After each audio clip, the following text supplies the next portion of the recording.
In my opinion, the creature resonated the most with me in the novel Frankenstein.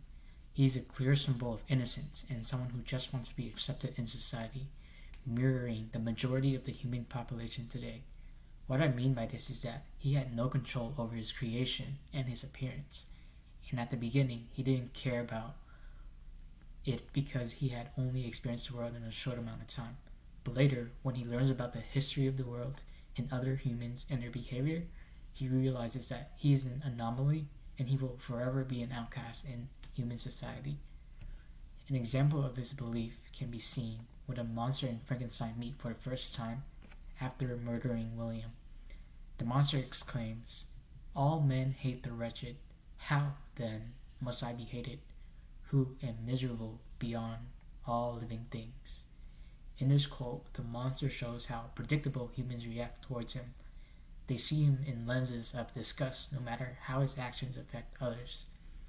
Whether doing something kind, like saving the girl from drowning, or doing something ugly, like murdering William, he was always greeted with violence and hatred. This draws sympathy from the readers because they feel pain from never being rewarded, accepted, or included in society. Instead, he justifies his ugly actions by believing that no amount of kindness will give him love he desperately wants. In addition, the monster justifies his murder definitively, which some would consider to be a trait of a would-be murderer. However, to an analytical reader, one would see that the monster acknowledges the fact that humans do it to other humans as well.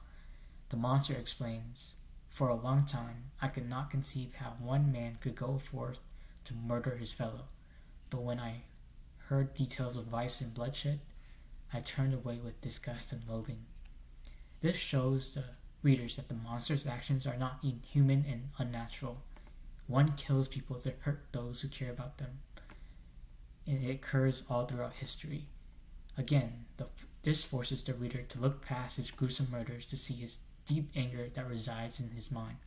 He sought revenge for his ugliness and Frankenstein's unwillingness to grant his wishes. Because of his justification, he takes out his anger on hurting those who others care about. Frankenstein, like Clerval and Elizabeth, reminding him about his pain and extreme loneliness.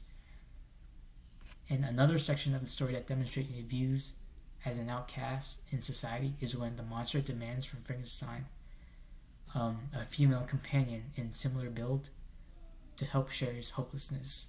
He commands Frankenstein, "You must create a female for me, with whom I can live in the interchange of those sympathies necessary for my being." In this quote, it is clear that he recognizes that he will never find acceptance in the myriads of men, and his final wish to Frankenstein is to make another just like him. The monster's desperate desire to find a person to connect with forces the reader to imagine being an outcast so far from society that no one is there to understand their needs.